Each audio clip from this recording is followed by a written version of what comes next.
What's up? It's Antoneus, Long Mong Ga. You know who I am. Rapper extraordinaire, producer extraordinaire. Welcome to The Vietnamese. I'm your host, Kenneth Nguyen. Being part of a culture of nearly 100 million Vietnamese people in the world today comes with a lot of pain, proud history, and privilege. Join me as I highlight and explore the Vietnamese experience from all over the world. What's up, Ken? I love it. How are you, man? I'm good, man. Smoke the Yeah, fat. it's been a long time, man. I mean, we see each other throughout the years but it's been a long time since we've known each other, since we met each other. You came down to LA in the early 2000s or late 90s or something like that, hanging No, out I with actually us. met you guys in San Jose first. I Oh, think okay. you came Oh, down yeah. with I came Tim. up with Tim for I think a casting thing. Yeah, or some with the Kung Fu brothers, Yeah, Andy and Andy and Tony. Yeah. Tony. Yes, They're yes, doing yes. something, yeah, it was that's where we met.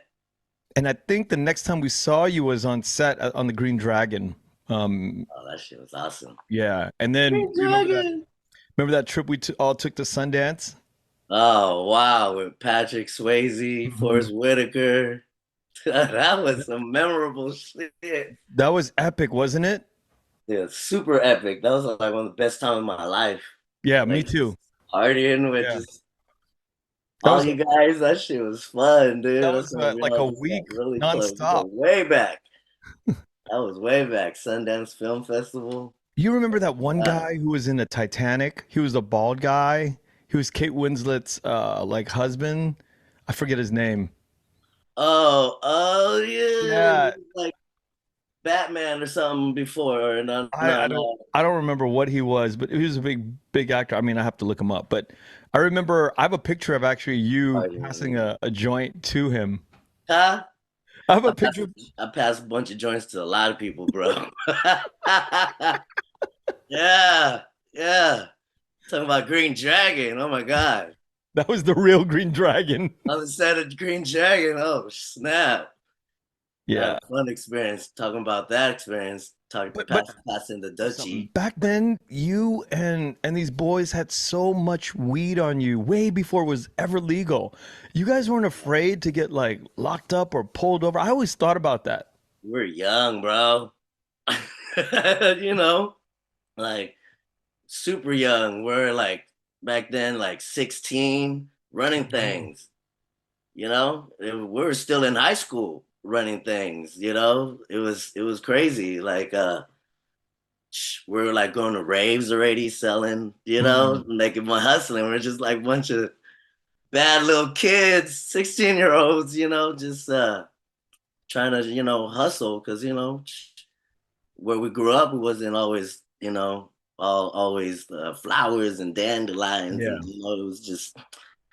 it was bad, and we're poor, so we all like just try to hustle, and the weed game was we got introduced to that at an early age, so Yeah, I always wondered where and how the hell do the weed was like nonstop. Although I didn't smoke it at the time, and I still don't really smoke weed. I don't consider myself a weed. But you guys had so much weed. Every time I turned around, and it was like Patrick was smoking, and you rest just in peace, Swayze. rest in peace, Swayze. Buddy. Oh man, that's story with Swayze. I remember on the set of Green Dragon, like me and my boy Donor, where we got invited on the set, and I remember Tim introduced us, yo, these are my boys, my cousins, blah blah blah, to Swayze, and Tim was like, they got weed, smoke some weed, and Swayze's like, oh yeah, and you know what, come to my trailer. Come to my trailer, and we're like, me and Daniel looking at each other like, oh snap, we're about to smoke some shit. Like, like this Patrick Swayze back in the 90s, he was like super big celebrity, Yeah. he was like the it dude, and like we're about to smoke weed with him, And I was like, oh snap, I'm about to smoke some bomb shit. Come to find I'm going to his trailer, you know, close doors, me, him, and Daniel, right? And then he busts out like a pipe, right? We're like, what? He busts out this old fucking like tin pipe, this old like metal pipe, bro, like the old school. We're like, back then, like we were already into like the craft pipes and Yeah, stuff, glass and stuff yeah. already. And we're like, oh, okay. I was like, kind of suspect already. And then he buzzes out some Mexican swag. Like, like back then we called it swag weed, like that brown get With in a seeds prick. and shit. You have to like peel it apart.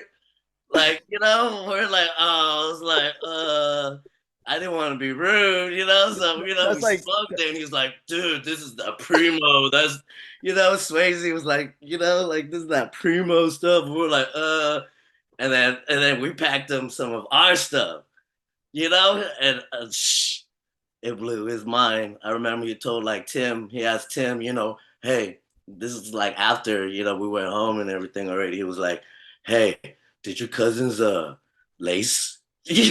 Lace the weed with some shit. Cause he never had weed that good before. We had that skunk we had, yeah. back in the day. We had that chronic. So yeah, that was rest in peace. That's a funny story. I always remember meeting Swayze, smoking swag with him. I remember at Sundance, uh, Dave Ogden got Yeah. this long ass limo. I thought he got it, but it turns out that they stole it or they talked the driver from another party into letting us get picked up because Swayze was, in the mix. And so I remember Ogden somehow got that long stretch limo. And we all packed it in. Remember that? And we Yeah. roll up to all these parties, and then what you saw was like Nobody. Swayze would stand with the doorman, and then like 40 of us would just like roll, Walk in walk in. It was the craziest. Like, until he's like, okay, that's yeah, it. that's it. Forrest Whitaker was like at the tail end of the party, and he would stop whoever the last one in the Yeah. crew was. It was some epic shit, and we went around town like that for like days, I'm partying. like, God, bro. I was like, this is what gods do? I was like a Yeah, youngster back then. yeah, Like, and man, it was funny. It was like, that has never happened before or since that time, that Green Dragon Sundance premiere. that It was an was epic epic, time. It was an epic epic, time. Yeah, bro. I remember like back then we are just ruthless, bro. We'll just get into any of those parties yeah, we chose to. All those private parties we got into. Just sometimes we didn't even need like Swayze or nothing. We were just because we were confident. Like, you know who I am? I'm Antoneus Maximus. Where my shoes at? We get the swag stuff. They were giving out all that swag stuff. Going there, but you're not on the list. What do you mean I'm not on the list? I'm Antonius Maximus. And they're like, oh, get this guy some shoes. yeah. It was such a different time, right? That shit was fun, bro. We were Now, young. since then, you've been back to Vietnam and you've lived here, in California, going back and forth. How has being Vietnamese changed for you? What does it mean to you today? Wow. Being Vietnamese, that's just who I am, man. Mm, Like, I'm Vietnamese. I love being Vietnamese. I'm proud to be Vietnamese. My culture is Vietnamese just because I was, raised in the United States, doesn't mean I'm not Vietnamese. And I'm just proud, like, especially in the music now, like we accomplished a lot in past 10 years, the way hip hop has changed in Vietnam. I'm like really proud of the talent coming out of Vietnam. So soon, hopefully very, very soon, Vietnam could be on the world stage. There's somebody in Vietnam, can yeah. like be part of that world stage. So What just do to you? be Vietnamese right now, I'm just proud, like there's Yeah. no food like ours, Yep. got the best soup in the world, pho, Hmm. so it's like, yeah, just, Well, I'm just proud. That's my mom's Vietnamese, my parents Vietnamese, so in me. before I get to all the other questions, just want to return back to what you just said about like you wish and hope that there's an artist, a Vietnamese rap artist that sounds like it, like you hope that they'll cross over to the mainstream one day, right? Is that what you Dude, said? we had like hella chances. Okay? tell me when you like, Koreans right now, bam, all these K-pop bands, and they're on Killing the it. world stage. Japan got the anime stuff. They Yeah. started, like Thailand even got, Vietnam. Who do we have so far? We had what? We had Dustin. We had Gil Jin, right? But that But was like, they haven't crossed over though no, yet. but that's what I'm saying. Why, why do you why There's do no you like Vietnamese. why do you think that that's the problem? Why do you think Oh, that that exists? I've been trying to figure that out for like for a while, and I could go in all kinds of directions. We can go, but I But let's go. Let's go in that direction right now. Let's break it out. Why don't we have a rapper that's crossed over? I was hoping you would be that guy one day. Especially in the early days with Kid and Play, and I think you were like collaborating with the Black Eyed Peas. I mean, there was so much momentum for you that okay, but we'll get into that too because that's an yeah. important part of our discussion here today. But why do you think that we haven't crossed over mainstream yet? Well, we kind of did. Like I said, Dustin crossed over to the mainstream. Like 21 Jump Street, Dustin Win. We're talking about. Yeah. Oh, and like we had a lot of opportunities. Like Hong Ka could have been, one. Right now, Ben Z, Tolliver, like all these people Yeah. could be the it factor. We had opportunities, but I don't know. I think we should invest more into our artists that should be up there with the world right now. But okay, let's stop right there. You say we should invest more in our artists. Benzi has a shit ton of money right now. Like what kind Money of is one thing, but we need a whole country to be behind him. We need Mhm. like higher powers to be like, yo, yeah, he's representing us as a country. And then what You do know they what I do? What mean? is the government or what is the whole, let's just say the whole country is behind this and they're like, okay, let's push him out there. I'm sure the country would love to do that. I'm sure the government and the people in the industry would love to do it, but like how do we do it? Like I Let's say we have said, all the money in the world. We have all the intentions from all the people, government. We have everybody who wants Benzi to be out there because Benzi's fucking talented, right? Now we have, let's just say theoretically, we have everybody behind him. What do you think needs to happen to get him into people's mind overseas the way they've gotten like BTS? we need to pull the trigger. What trigger? Everybody being behind, that's theoretical one thing, but yeah, everybody being behind and pull the trigger, like a whole country being behind the government, here, over there, like, all the Vietnamese people just go Pushing. behind and make it and keep feeding it into like the mainstream.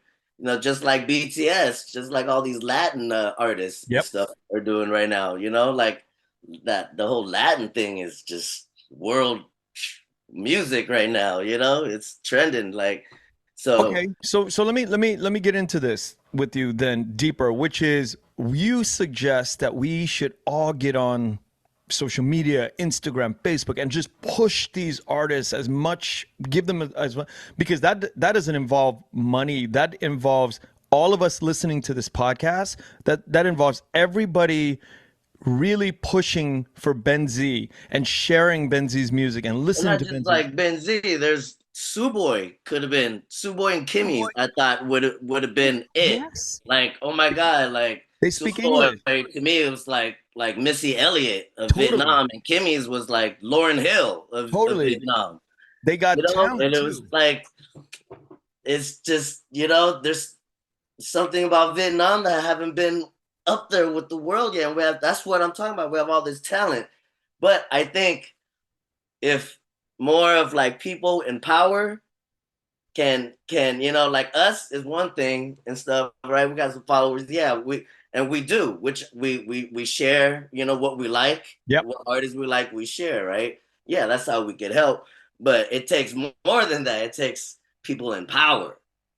You know what I'm saying? Like, Yeah. that's willing to push it to the next level, and that's one thing to have money, yeah, but do you have the power? Yeah. So Because the that's what Korean that's government, Korean government stood behind all of their artists. All their artists. All That's of why they're all making money, Mhm. like internationally. Vietnam could do the same thing, but I'm not trying to, tell the government what to do over there. It's Yeah, I just get it. opinion. Yeah, I think like Suboy and Kimmy's back then were the two that could have went far. Like, you know, because that's what I compare Kimmy's to is like Lauryn Hill of Vietnam. She could have rap and sing, and Suboy was just like Missy Elliott. Like, mhm. you know, they still are now. They're big. They Yeah, still huge, are now. huge. And then, so let's take it back to you and your journey in the early days with Kid and Play and the collabs with like Black Eyed Peas at the in the early days. Like, how do musicians have this like period where it's like you could potentially launch into in the stratosphere, right? But what happens along the way that sort of like, do you give up? Do you like you just get down on your art and you just kind of like lose steam and you're like lose interest because your momentum, I thought that you were gonna take it like with Suboy too. Well, I mean, you're not doing bad today because you have a gazillion followers, today. But back then, I mean, we didn't have social media back then either, and That's what I was about to say. It was different back then. totally Social different. media Yeah. wasn't. I didn't have that If you back had then. it back then, it'd be totally Oh my different today. God, it would. But it is what it is. I Yeah. could.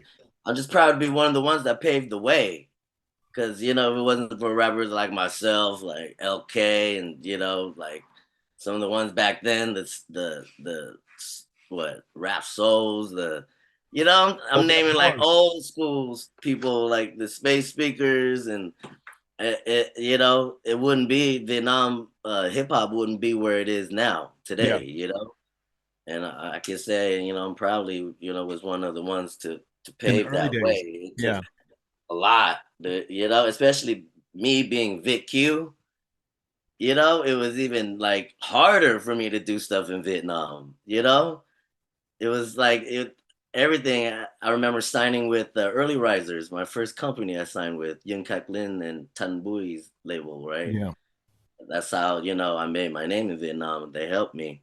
Um, but anyways, like they had to jump through loops with the government back Wow. then in Vietnam Why? for everything I did, everything like What a were the photo shoot, hoops?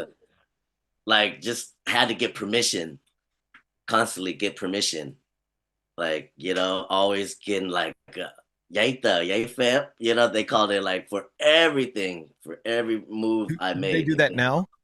now? Huh? Do they do that now? Oh yeah, I still now, but it's the hip hop is more acceptable now. Back then, I was like Vic U, có tóc màu đỏ. That means red had a red mohawk. Like nobody had a mohawk back then, and nobody had it red, Yeah. especially. And so back then they looked at me like I was an alien. Like why all these people follow? Why does this guy always have the girls with him with this short little dude, red hair, always had these tall girls. So the government, was like, what the fuck? Let's keep an eye on this Yeah. motherfucker. Like, so it was hard back then for me to do anything, especially for rap music. Hasua back then, rap music, it was underground, it Very was underground. underground, and it was Vietnam rap music, underground, and like it was frowned upon because back then it was all about love music and pop ballads and stuff that was happening in Vietnam. And here I am all tatted up, red mohawk, talking about I'm so deaf, and hey, I was one of the first rappers made on a motion picture. Vietnam, they my thing in the house, and so Yeah. deaf. Hey, but anyways, I was one of the first to go mainstream, is what I'm saying, paved the way. But in order to do that, like early risers had to pay and they had to, like do a lot of license just for me to be Yeah. doing the music and be part of that scene. But before you got even to Vietnam, you were a rising star here in LA. You were like, doing collabs with these bigger Yeah. guys, like mainstream guys here in LA, like Kid and Play and like I said, Black Eyed Peas. Where do you think that it slowed down? Like how did it get derailed from all this, or did they fall out of flavor? You know, Kid and Play, and you know all these other guys that you were collabing with. No, well, living in Southern California, you have all these opportunities, Yeah, you know. And back then, especially, I had the bomb weed can. I yeah, had that that, bomb weed, so that opened doors to everybody, you know. And like back then, having weed was not like having weed now. It's like abundant now, you know. Ever since the laws and stuff has changed, yeah. but back then, like, shoot, I had that bomb weed from the Bay, It's like living in gold. LA, you know. And yeah, man, I had it slowed down because I didn't have a team. I was my team. Mm, Every artist, that's the my only regret back then is like should put together like a team instead of just a bunch of people working trying to get money after I would get a chunk and everybody would like you know, instead of like a team trying to just build together, you know. So I was basically my own manager, my own booking artist, my own, you know, went out there, like got networked, you know. I was a network king, you know, yeah. that back then came, we were like network kings. But anyways, yeah, I So a didn't have a team, huh? team. I was my own team, and you Yeah. can't do everything alone. I was the artist, producer, fucking, you know, I had a whole Yo, band, I had a 12-piece band I back then, remember Ken. that. You know Shit, what I'm I saying? The Nut remember House band. the Nut Shout out House band. That was Curtis. so fun. You know, I had to manage a 12-piece band. You know, back then I had like I was my own manager. I managed me. I had to manage the brand. I had to, you know, I did everything all myself. I didn't have a team. You know, I had a team of artists, you Yeah. know, but I didn't. That was the mistake. You know, But I there's was no on way. the uppity up, but I just didn't know how Yeah. to manage it. But there's no way we don't what we can figure out what we don't know. It's hard to figure out the things that you don't know at the time, you know?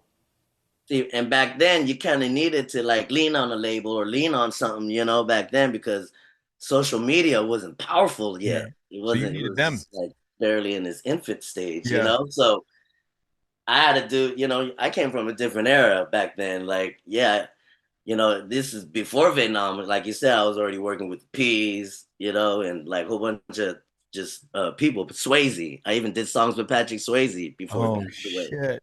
you know, and it's but like I said, you know, I came from a different era back then. It wasn't like now. Now you don't need a record label. You are your own brand. And that's what I was teaching back then to people already, you know, to the rappers in Vietnam when it was just still underground. And like I remember like a lot of them fronted on me because I went straight when I went back to Vietnam and became famous, I went straight to showbiz, straight to mainstream, my music, and made it on like a major motion picture, you know, and like one of the first time hip hop was on a big screen, you know, Yeah. a song, and so like the underground didn't really have respect, but they didn't know like what I was underground, you know, already in For the years. states and Yeah. stuff. It's just, you know, I happened to just, you know, knew people and it shot me straight, you know, to the top. And back then I was trying to teach these guys, now, you know, they're all good now, but back then I was trying to teach them about like branding and you know, being being your own company, you know, like make this money, you know, like don't just think of it as just a passion because you know that's one thing. Now you already kind of have a name, do something with that name, you know, build on it, you know. Do- But back then they weren't worried about that. They're like, no, we got to remain underground. It's like okay, so you know, But now it's like rap is so part of the mainstream in mainstream, Vietnam now. It's massive. mainstream. Huge. Like, I wish I had it like that, like back then, you know, But like. let me ask you something. Is it too late? Because now you have a name for yourself, you have a following, you know, you're relatively young still. You know, what's stopping you from entering into the market today? What do you think is I'm something? still, I never left. I'm still in and out, but Yeah.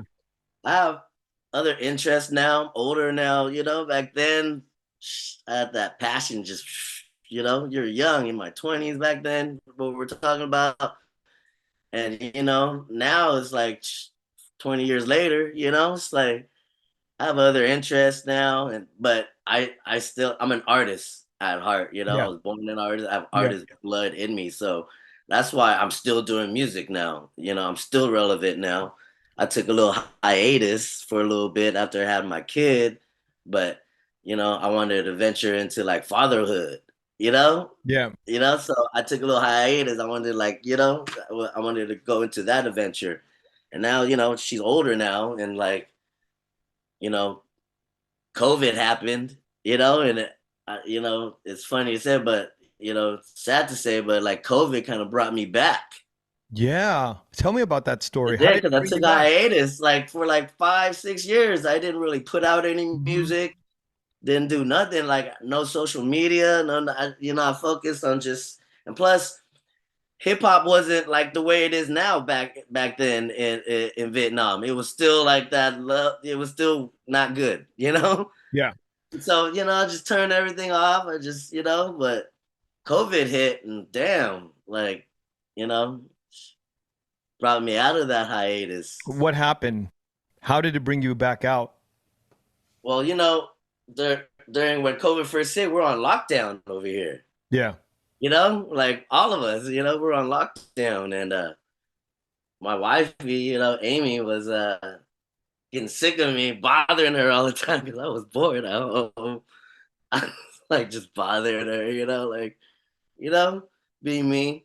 And like she was like, why don't you like do live stream?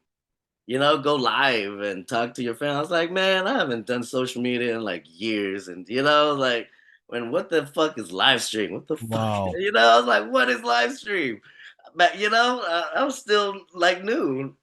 And I was like, I'm not gonna talk to myself. What the fuck? I'm gonna sit here and just talk to myself, like and It's so she was like, crazy. well, do something, don't bother me. I was like, all right, fine. I'm gonna try this out, And she's like, just smoke some weed and just go live. And I was like, all right, fine. Wow. That's how it all started, bro. Like, the first couple times was weird, because I only had like maybe 25 Yeah. people viewing, maybe max. So like 10 people. I'm like, this is fucking lame, like what the fuck? Them talking to 10 What people what kept you going? watching me, you know? And I was like, this is so lame, and like and then I just started, I guess, smoking weed, like just looking and talking to the 10 people because that's how bored we were during the pandemic. Remember, like we're on lockdown, we had to think of things to do.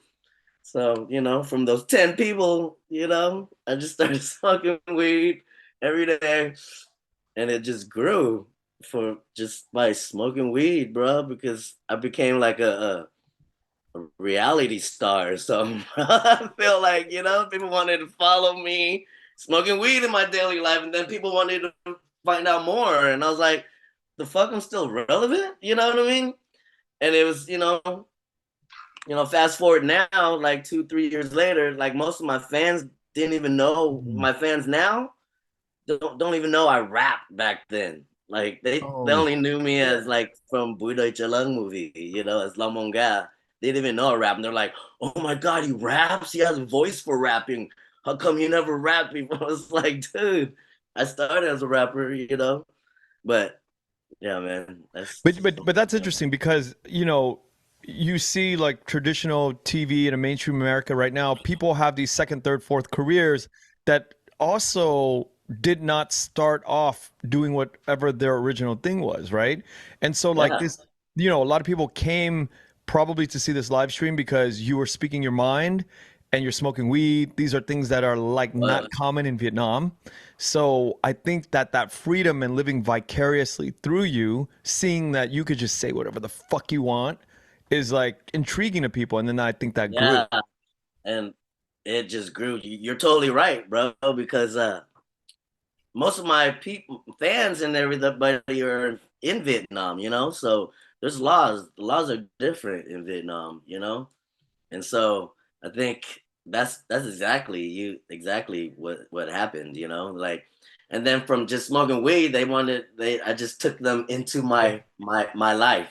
So I basically became like a reality dude, man, Yeah. like during the pandemic.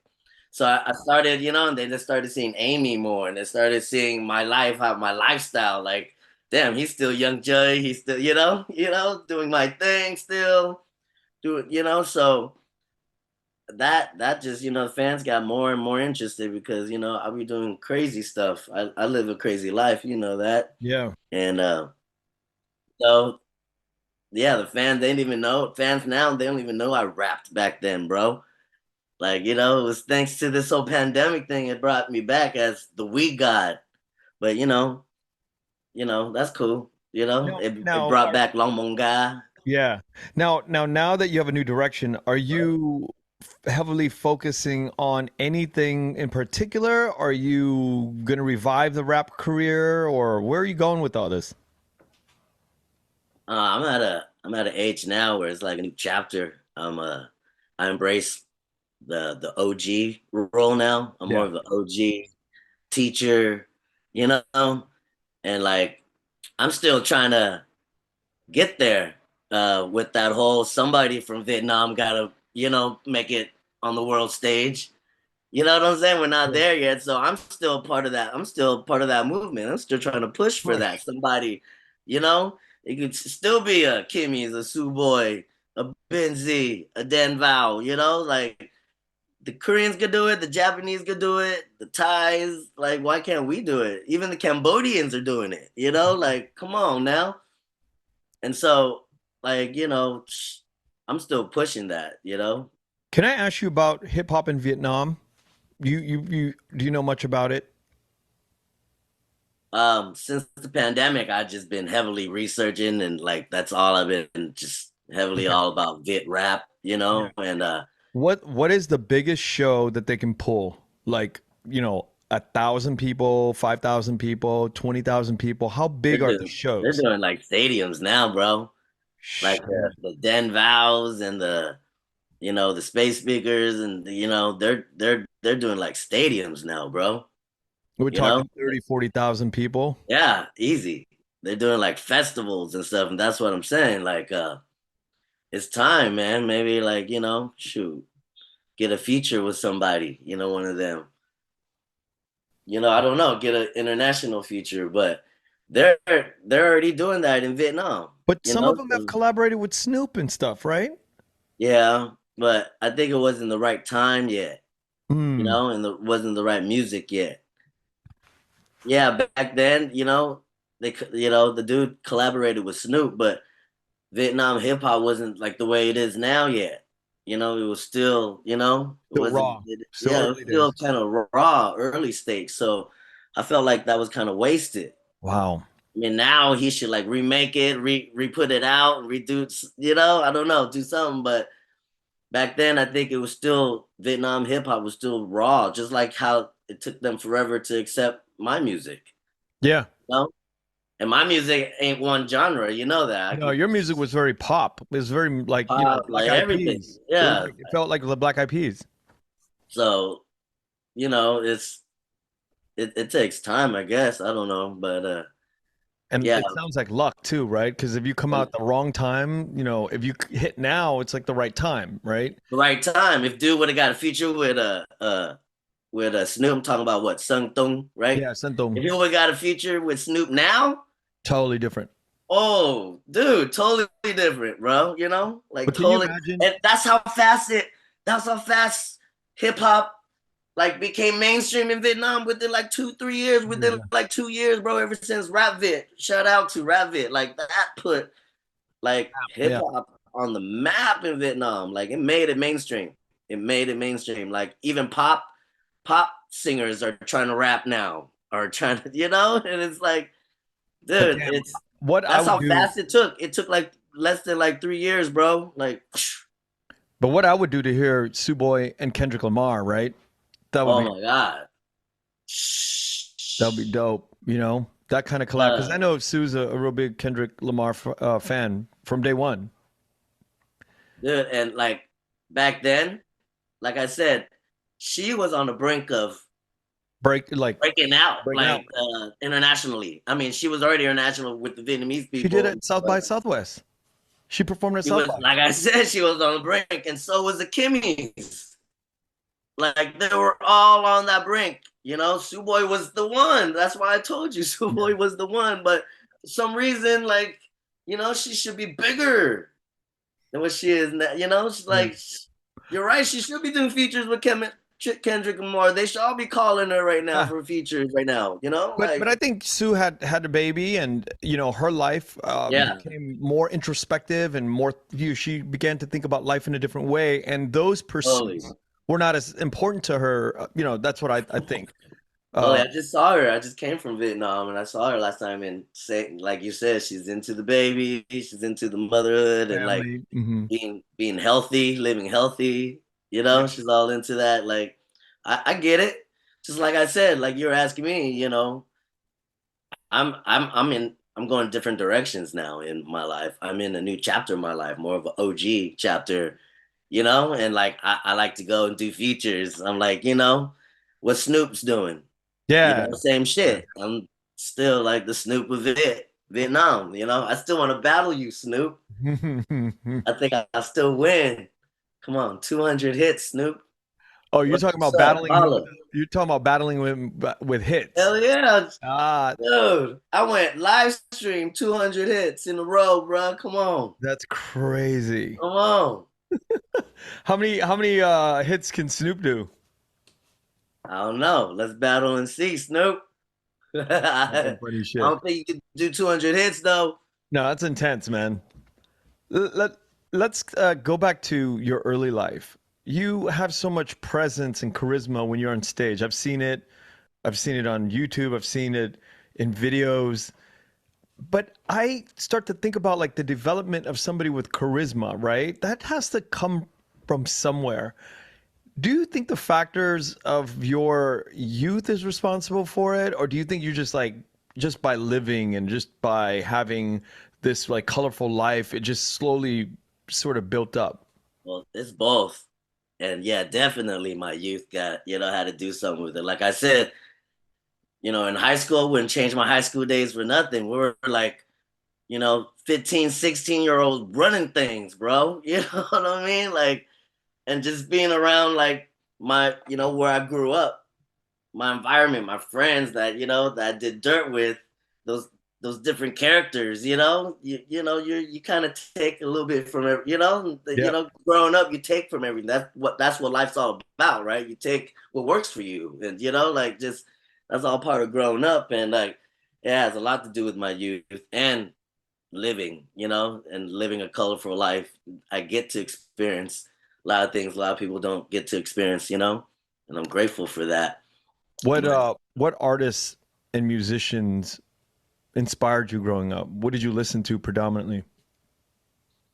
well, the person that got me just loving music was Michael Jackson.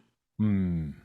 You know, like in the 80s. Well, you know, I'm an 80s kid, you know? So it's like Love Michael Jackson.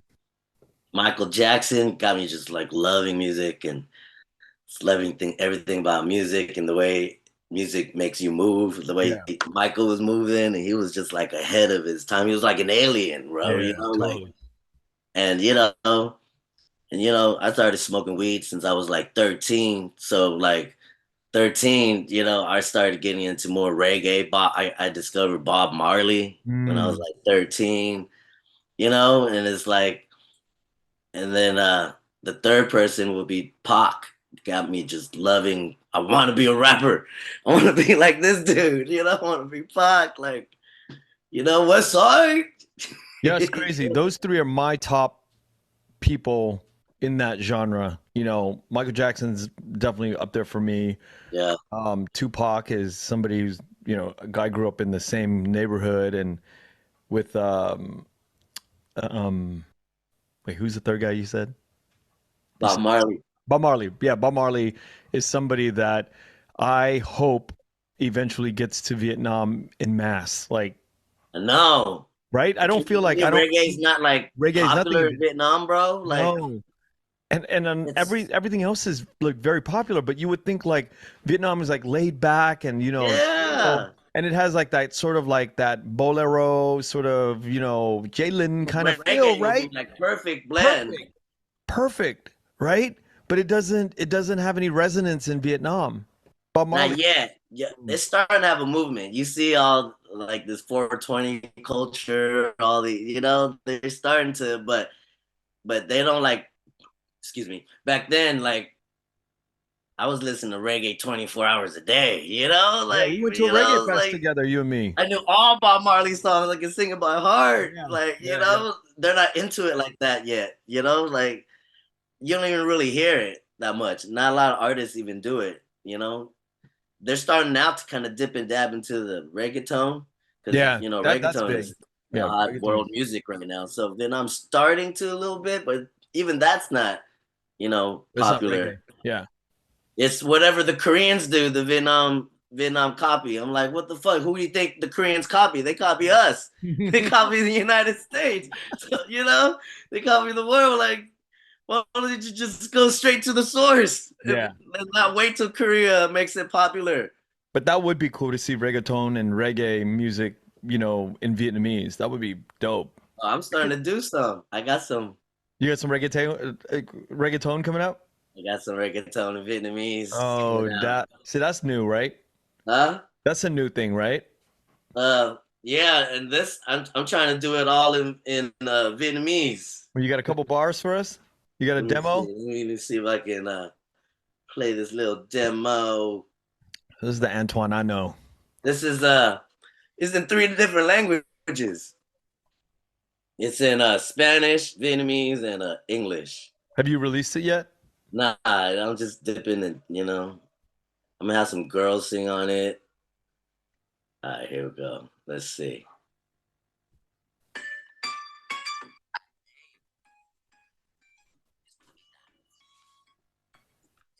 Entertainment.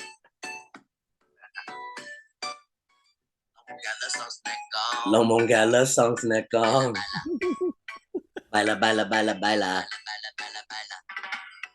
Muốn nói chuyện tình yêu với em. Anh thích mỗi lần được nắm tay em. You ở đâu? Bên em. Hey, Long Mong Ga này, baby, I'm the man. Không muốn nói. Hey, tới với em. Mình nhìn nhau. Hey, Long Mong Ga này, baby, I'm the man. Lúc đấy mà ba mình đi chơi, yeah, yeah. Em muốn đi đâu thì đi thôi, yeah, yeah. Anh quay phim cho em coi, yeah, yeah. Nhưng nó rất là tuyệt vời, yeah, yeah. Em muốn cái gì? Được cái đó. Tình tình như khi không mà có. Em muốn cái gì? Được cái đó. Come Long Mong Ga này, baby, đừng lo. It is mía, solo mía, siempre mía. Cada noche y día, eres mía, solo mía, siempre mía. Cada noche y día. Man, that's enough That's right cool. there. That's That's cool. That's enough. three But yeah, languages. that little That's little like, reggae, yeah, reggaeton. That's what I've always, been into that reggae. that's I like, was one of the first to do it. yeah, I've never heard it. But yeah, but So now who like who all put that the who put that together for you? Who wrote the beat? Like, how did that evolution come about? I did. Well the beat, thanks to my boy Weka did that beat right there. But I listen to a lot of reggaeton. Like that's in my rotation here. It's like reggaeton music and stuff. So, you know, I sent Weka some like ideas of like, who I like and stuff like that. So he came back with that, you know, and yeah, I started, And then, all writing right, to it. so let me ask you, when you finish something like this, right? What happens to the process of getting it out, getting it released, getting ears on it, and then eventually getting it into concert ready like modes? Like, how does the evolution of a few songs that you do go from point A all the way to point Z? Well, before, like I said, now with social media, it's much easier. Before, I used to just do songs just to do songs because I love music and I just would do it just to do it without even a plan. Yeah. Now, like everything I do has to have a plan, has to be kind of commercial, kind of like that song, Edes Mia. I kind of wrote that for my boy Henry. He had like he needed some like songs that say something about Mia. The client's name is something like Mia Hotel or something like that, right, in Vietnam. And so that reggae thing, it's for one, it's world music. So if it's for like a resort or whatever, Yeah. you know, and it's it's world music. It's Yeah. kind of like the resort music. So that's why I did that. And I'm writing it right now. It's because everything I do now has to have a plan. And I learned that through the years. And that's what I try to teach the youngsters now. I'm like, you get this quick money and shit, but if you spend it, it's gonna be gone. If you don't invest it, you don't, if you don't like keep branding, just make yourself a brand, a bigger brand, keep building your brand, it's gonna be gone real Right. fast. Right. Back then I made money. I made money writing. Remember, I used to ghostwrite for all the artists back then. Yeah. In Vietnam, all the pop artists, all the female pop artists only. But but anyways, like I used to make money, but I didn't have a plan, bro. Like, and that's my only regret. Like, back then, one I should have had a team instead of Yeah. me doing everything. Two, like, I was young Joy. I'm still young Joy, but now, young Joy, I look at my money now. Before I was just, whatever money I made had that blood in me, just that party blood. I Right. would spend it, go on vacation or go to a club and spend like a whole paycheck, a concert. I just did a concert. I just got paid, or I just wrote a song. I just got paid, and we'll just go and blow that one night. It's like should have managed my money better, and that's why I tell the kids now. I was like, should you get a name? You like, manage your money. Like, partying is one thing, but that gets old. You know what I'm Yeah. saying? Yeah. Think about things differently. Now, once you finish this new track, what do you do with it? Well, right now it's in the writing stage. I already got the beat. We're gonna still tweak with the beat and stuff once it's done. But right now I'm writing it and I'm kind of catering it to what the client want, and then from there, once we get it mastered and everything, we're gonna package it to the client. If not, if they don't do it, I still got a unique song, Yeah. a Vietnamese reggaeton song that we can, market somewhere else. But, before I release it or whatever, we have to have a plan now. Like I said, this You, is for that plan. If that don't happen, we do a plan B, we get some sponsors and, you know what we I've been release seeing a it. lot of now? Are you on TikTok? I'm starting to just jump into it. I'm Yo, missing out, bro. you're Everyone's missing telling out big me. time. You're missing out big time because, oh my God, you are missing out big time. This is what I've been Dude, noticing. there's so many Long Mong Ga accounts on Are you TikTok. serious? Dude, oh my god, all this, you know, Long Mong Ga is like that my Boy Deutsche Lungroll, which everybody knows me as now. But you Copied? go on TikTok, you type in Long Mong Ga, there's all these fake Long Mong Ga accounts, and they're all snippets of like the movie, But is Long there, Mong but there, Ga. but is there snippets of you going live or anything? Yep, some people take me going live on Facebook and they snip it. And they cut They it. do that on YouTube too. So now it's like I'm careful of what I do on going live now on Well, you know, the thing is Facebook. this. I think this, People man. making money off of me, Ken. But that's fine. I think that's fine because your name and your imprint is getting out there. I think that's a good thing. The more copycats are but you, I think, should get on TikTok ASAP. And here's where I'm going with this. I watch so many new artists, and they do this really well. They make 100 videos of the same song, and they cut like a 30-second, 45-second clip of the same song in different. They're hanging out in their bedroom. They're riding in a Yeah. truck. They're fucking on a skateboard. They're doing all kinds of different. Literally the same artist repurposing his song 100 times. And here's the beauty of that. It's a trend.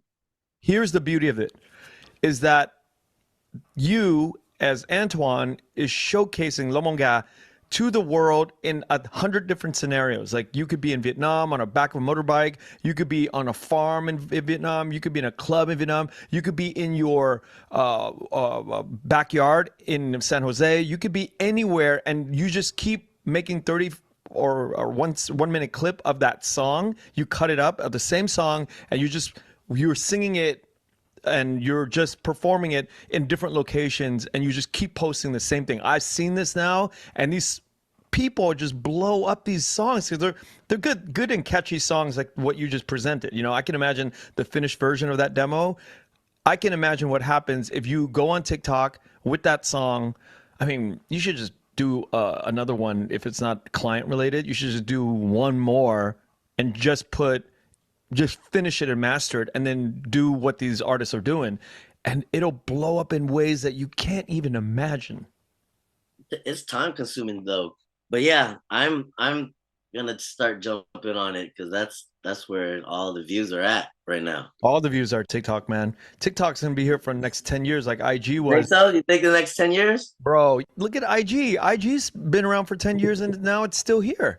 But it's like, okay, these old motherfuckers like us, right? In our, like, you know, from all the guys from 40 to 50 are on Facebook. They're all trapped in that Facebook. And then you got your like 35-year-olds to 50 or 35 to 45 year olds. They're all on IG, right? Or I would say Yeah. 30 to 45, right? 30 to 50. They're all on IG.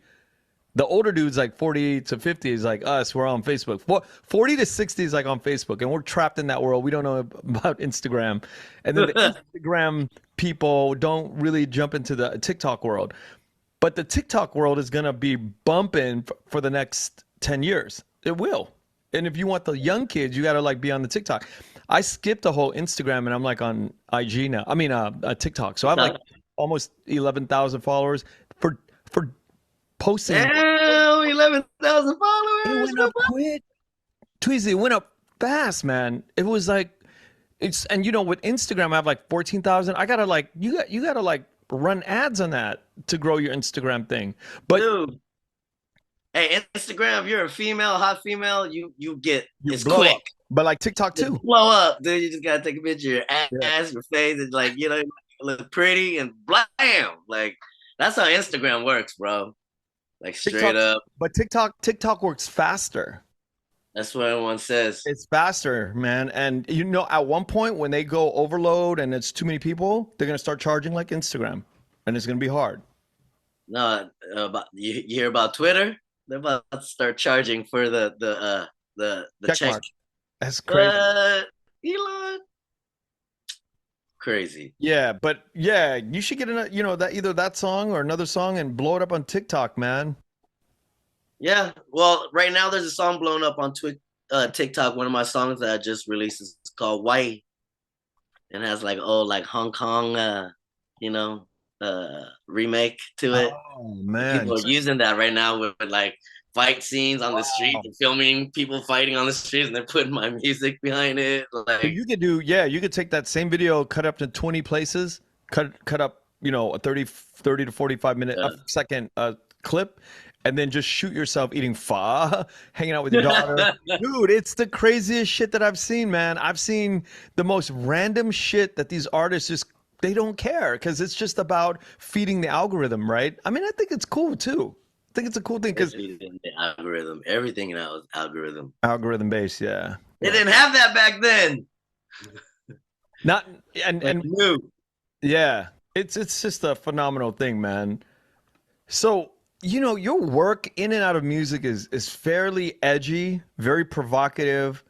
You know, that one fucking video you did with Fong Lei, man. Me and my brother were rolling.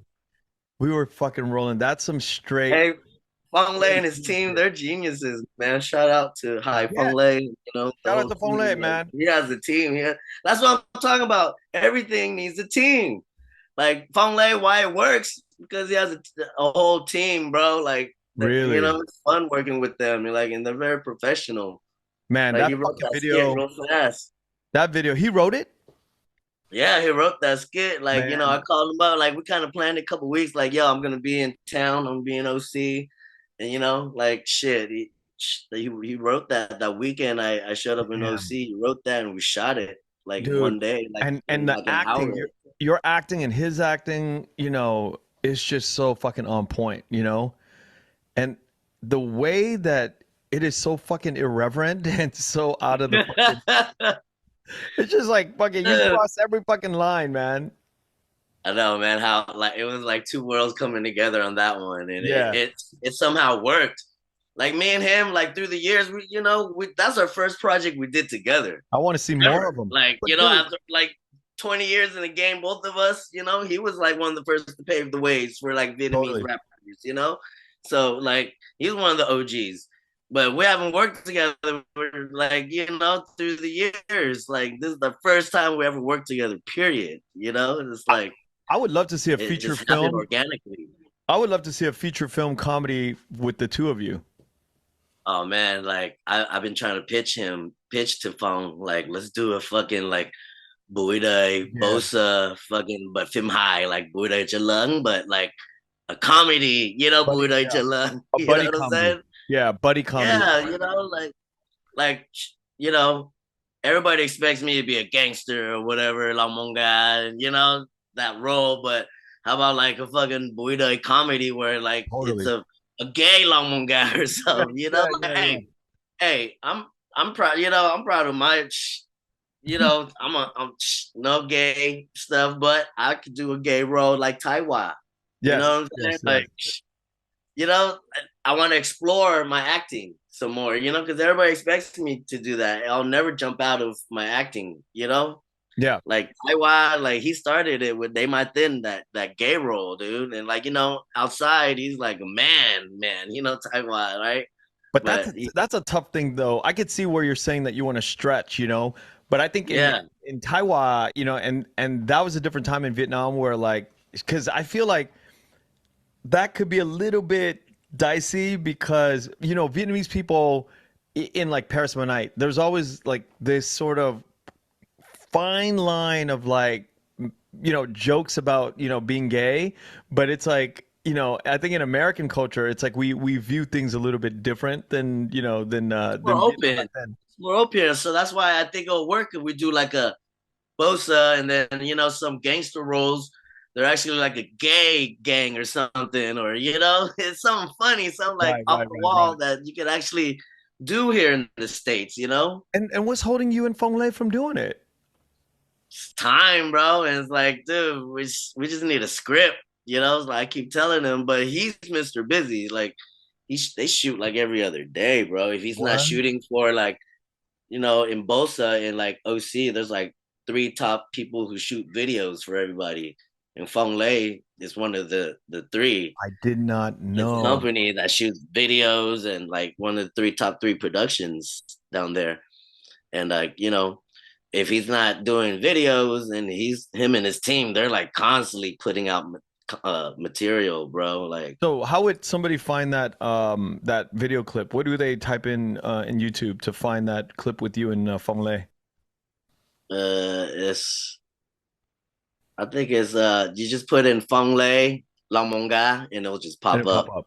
Damn, that shit. Yeah. It's just you just put my name and his name together, and that shit will pop up instantly, dude. Within like, it got like 3 million views within like 2 weeks. I was like, damn, I gotta do more shit with you, Fong Lei. You do. You do Like, got to do more dude, shit with him. like within like 2 weeks, 3 million views. I'm like, dude, imagine we did like a short film or Yeah, something. Like, because it was well directed too. Fong did his job, you came with it, and the girl uh, came with it it. It was was fucking great. And it was all shot in it one happened location. organically, bro. It was just that's why it came out that way. The vibe just clicked, bro. Like And I and want Fong to was a good director. Fong and his wife. Shout out to Mindy. was Like, was she in the video? no, she was behind. Oh She's like wow. the one behind the scenes of all Fong Lei shit, bro. Like she's one of the editors, and like she was the one doing the camera work. Fong was directing. Like it was cool, man. I had a good time. Yeah, that script is hilarious, man. I wasn't expecting the outcome of that video. And That it's shit. just like it's just so edgy. All right, well, going back to my question about being edgy and provocative and shit like that.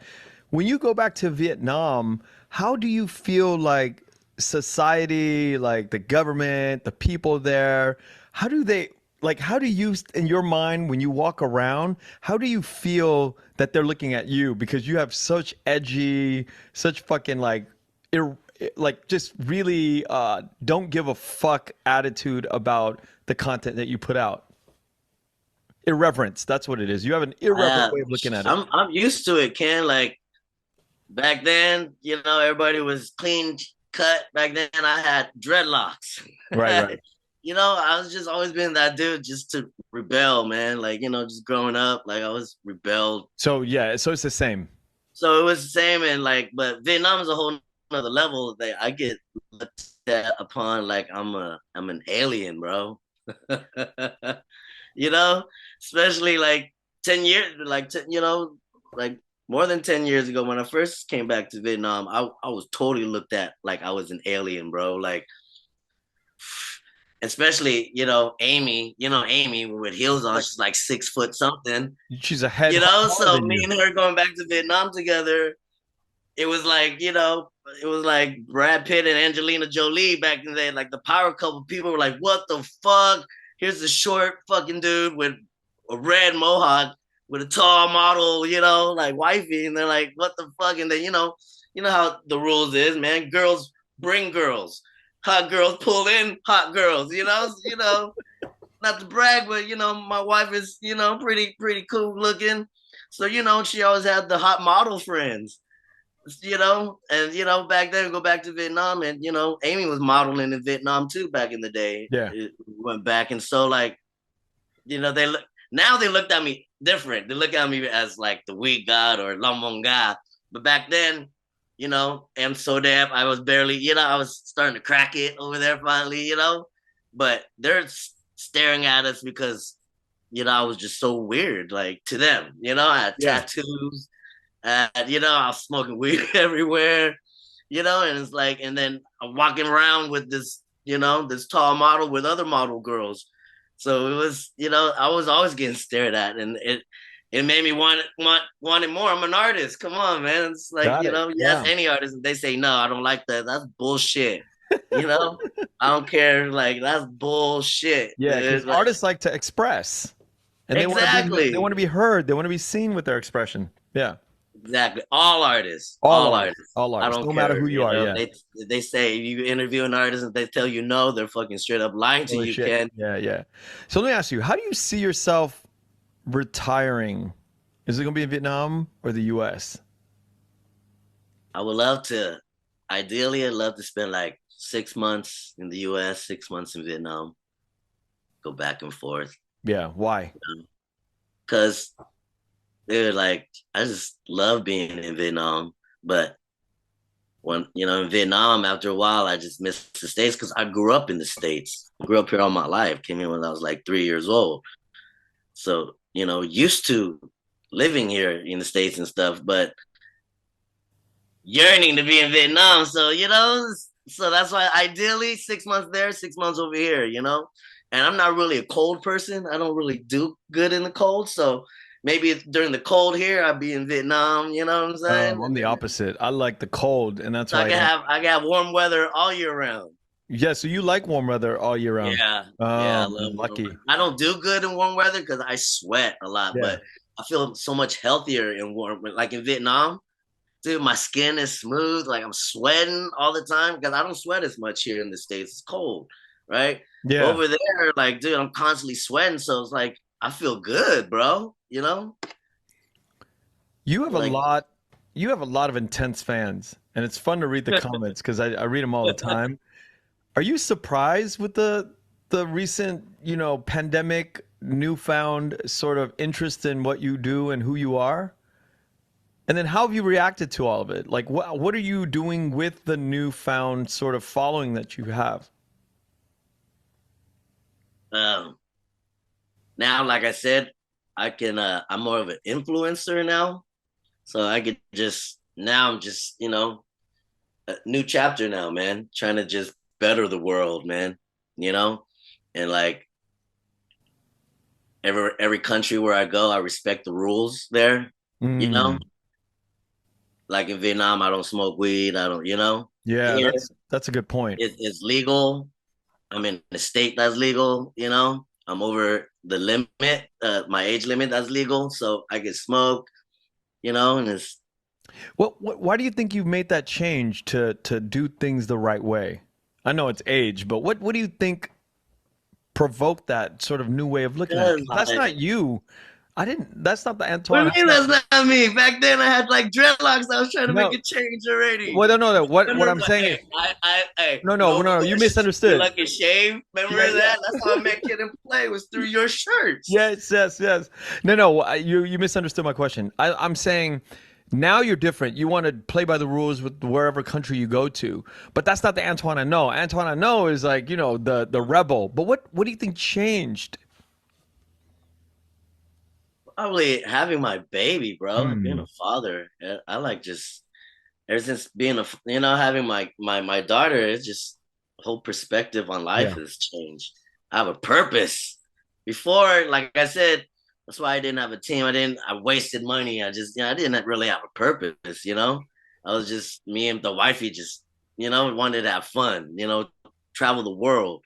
But now, like ever since my kid, my daughter, I have like purpose. It's weird. It's like there's a button just switched on. The lights just switched on. Like, and I just look at things a little different now. Like, I don't want to be. Before, I would call it kind of living reckless in a way. Yeah. We're young, wild, and free, and Yep. reckless. Don't forget the word reckless. Yeah. You know, and now I can't be reckless. She needs me. You know what I mean? Like, I provide for them and stuff. So I can't like party, do drugs all night, party, do a show, go to a show, high on drugs, then afterwards party some more. And like thank God, like I never OD'd in those nights and stuff. And like now I can't do stuff like that no more. I can't live reckless no more. Like I always wanted to jump out of an airplane, go skydiving and Hmm. shit. But not That's anymore. on my bucket list. But shit, now it's like You think I still twice. want to do that, but in the back of my mind is like, shit, what if you die? Then what happens? So yeah, it's having a kid, Ken. Like it changed a lot of things, and I just want to do, you know, leave a Good things. better place for her, a better world. Like, look at Yeah. the way the world's heading, bro. Like global warming, like a motherfucker. Yeah. Like, dude, we're not gonna have a world like fucking 50 years from now.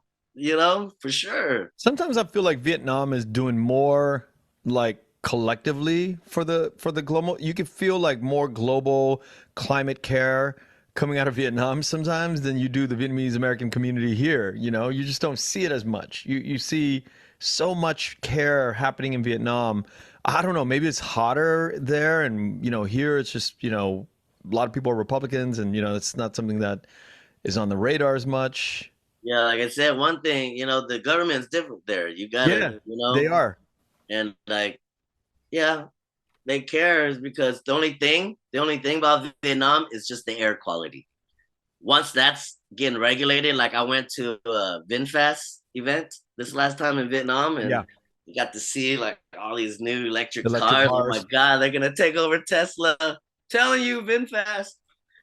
But dude, it's and all these electric bikes, motorbikes that's about to come out, and it's very affordable, bro. Like Wow. affordable, like $500, 600 US For a bucks. VinFast electric bike? Electric, like one of their starters. I mean, it goes up, Yeah, yeah, but yeah. bro, I'm telling you, dude. They're gonna change the game in Vietnam, and like I'm telling you, you're right. Vietnam is clean. If you think about it, yeah, the streets are dirty because they have their own way of clean, but they always have those cleaning At ladies with night. the trash that comes every morning, right? Yep, yep, Right? yep. It's just so many people in Saigon. It gets dirty easy, the streets every day, but every night those cleaning ladies come out and Yeah, it's but like it's cleaner now. clean in the morning. Yeah. But the only bad thing is the air. You already know that. It's like one of the worst top 5 air in the world. But I'm telling you, once these electric bikes, like everyone gets hip to it, the, It's on. the Yeah, it's on. It's gonna help the air it's quality. on. Let let let me ask you about your wifey, Amy. You have been with her all these years, and I have nothing but love and admiration for that because, I know to stay within, to stay together is a very difficult thing, especially when you have children. It blows my mind that one of the things that you've managed to do is to stay with and have a family after all these years with such a rebellious lifestyle, with all the drugs, the women, you see it just all over. How do you maintain that sense of family? Because you include Amy in a lot of these videos or these projects. We see her in the, sometimes next to you, sometimes in the background, but she's always around. You can feel it. But you talk like, a lot of the material that comes out of your mouth is very irreverent and very loose sometimes, but there's a lot of respect for your wife. How is that possible? Got lucky. I found a wife that understands me, that likes me for who I am. When she met me, I was already like that, you know. But you know, to answer your question, we have our ups and downs, like any couple, Yeah. you know. But it takes a strong woman to be with an artist. Period. Any artist, you know, we're hard to get along, Yeah. live with, and like you know, we had our ups and downs, and you know, hella times she left and came back, but she's like my Sharon Osbourne, bro. She's Mm. like you said, she's always been in the background. When I first started, she was all in my videos, and she's always been like my opposite, you know, because like you know, she's always kind of kept me grounded, bro. And she knows this is a business. Everything is a business, you know. And when she met me, it already had that business going on, you know. And like she just helped me make the business better. Like bam, you know, Wow. Yeah. she had a big part of me blowing up in Vietnam back in the day. Seriously, you know, a guy with a red mohawk, yeah, one thing, but a guy with a red mohawk with a super tall supermodel, that's another thing. Right, right, right, right. You know what I'm saying? So a big, you know, a big, you know, shout out to Amy. Like, you know, big part of me blowing up in Vietnam was, you know, I Having her by your side. yeah, her by my side. But I don't know. I think I've just been lucky. But like, you know, at the end of the day, Snoop Dogg, same thing. You can Right. compare me to Snoop because a Yeah. lot of what we do is similar. You know, at the end of the day, he comes home to his wifey. He has, you know, the boss lady he calls her. Yeah. But you know, you still see Snoop doing his thing, Young Jay, the girls. You gotta have, you know, it's the culture we live, it's the music we do. Right, right. It's like you know, rap and like sex and you know, sex sells, bro. Yeah, that's like all You part of it. know, it's all part of it, bro. Everything it comes down to sex sells, bro. Like you know, that's all part of the game right now. And like I've always been true to my image ever since you met me when I was a teenager. But LMD, Lil Mac Daddy, you know what I'm saying? Before LMG, for Long Mong Ga was LMD, you know? And it's like the whole reason I got into music was for women. Remember, I told y'all, like, I don't care about the money. That's where I went wrong. I should have cared about the money back then. But back then, I only did it because I wanted to go on tour. I wanted to do shows and fuck groupies. Like, that was the whole point of doing music back then. Like, that was the whole reason. Like how many numbers back then? We didn't have Yeah. cell phones or nothing like that. We had to get numbers. You know, whenever we all went out as a group, even at Sundance, Candy was a competition, right? Come on, it was a competition. All of us, we all competed like who could get the most numbers. You know what I'm saying? We would cock block each other, like you know, it was fun. It was fun. It was fun It was times. fun, That bro. doesn't But happen I was today like, anymore. I did it because of the Yeah. fucking pussy. You know, and like, you know, I got used to that lifestyle, and then like I met Amy, you know, in my 30s, you know, no, like late 20s, 30s, and yeah, she kind of she liked that lifestyle too. We're like used to that lifestyle. The Roosevelt. I met Amy during like the Roosevelt era. Heyday. Oh shoot, the Roosevelt Hotel. That was a heyday. We could make a Roosevelt. whole movie about that summer. You Yeah. know what I'm saying? Roosevelt Hotel in Hollywood. Yeah. So like that's when I met my wife, and you know we're that whole like debutante Paris Hilton partying with Paris, and you know, you know like that whole that she was you know she was part of that. So naturally, like you know, she grew with that, and she was used to that lifestyle already. You know, Yeah. so And even before we started this podcast today, She had a lot to do with loosening you up. I could hear it in the background, So I appreciate that, Amy. Sharon Osbourne. Yeah. I tell you, Yeah, she's she like Sharon really Osbourne. she could hear what I was hearing, and she was like, yeah, she pushed it. She was like, you do this, do that a little bit, and loosen No, up. what'd she say? What'd she say? Go what? Go smoke some weed. Go smoke That's some why I've weed. been with her for over 15 years. You know what Yeah. I'm saying? Like, Yeah. she gets me, bro. She makes me smoke weed. Like, did you smoke your weed yet? Yeah, You and know I what could I'm saying? feel the difference too. I mean, it's such a different, it's just you, like having you come alive after this. Now, what can we expect in the future, man? What's the near future? What do you want? I want to get back into acting more Yeah. because, like I said, most people only know me as the actor, not even the rapper. They Yeah, only know that's me so since like strange to me, right? not even before that era, you know. Yeah. So, and I haven't acted in a while, and I just did that thing with Fong Lei. It kind of stirred the blood up again, you know. It's Why like don't it why don't comes you natural, bro. why don't It's yeah. really easy to me.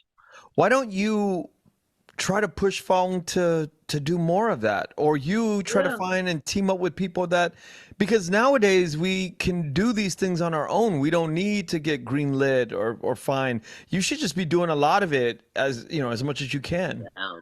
Hey, you know all the people. Shoot, any directors, producers got a script for Long Mong Ga, holla. So acting is something we can expect in the future. And then when are you going back to Vietnam? Um, I have like 2 songs I'm gonna release. Hopefully, I'm trying to push it. Like one of the songs come out before the year ends, but I got 2 songs. One with Lin and one with model Mingo.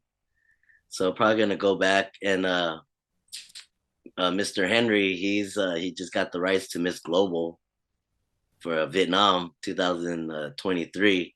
So That, hopefully contracts everything work out and be the music director for that.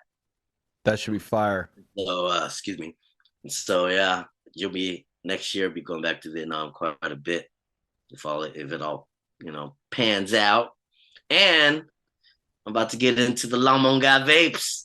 Oh, nice, nice. That's a good business, right?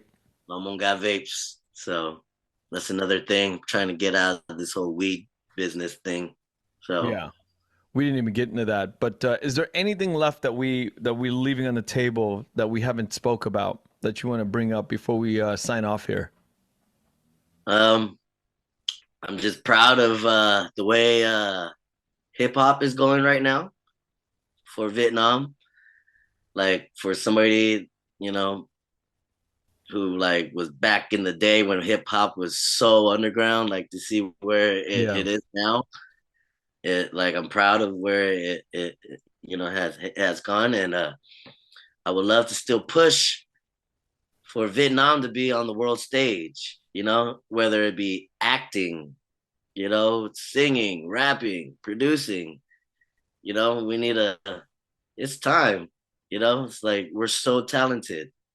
There's so many talented artists, and like I said, it's time to like be there with the world stage. We need not one, but many artists to crack that, you know? I agree with you I'm wholeheartedly. That's why I still do I'm the work. still pushing for that, Yeah.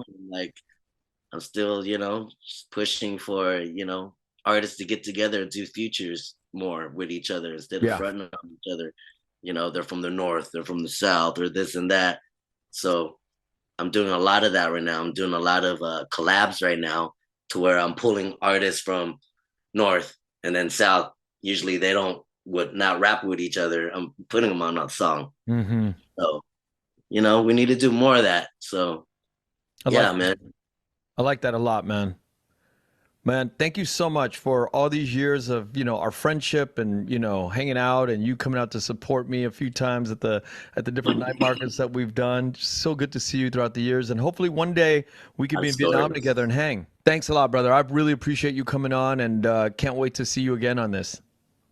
All right, Ken. That was fun. Awesome. Thanks, man. Thank you for listening to The Vietnamese with Kenneth Nguyen. The Vietnamese is produced by Brittany Tran. Special thanks to Jane Nguyen, Catherine Nguyen, Tina Pham, Sydney Jamie, and Christo Trin. Please find us on Instagram, Facebook, and TikTok at The Vietnamese Podcast. You can also find us on YouTube, where you can subscribe, like, and comment. Please rate and give us a review wherever you find our podcasts.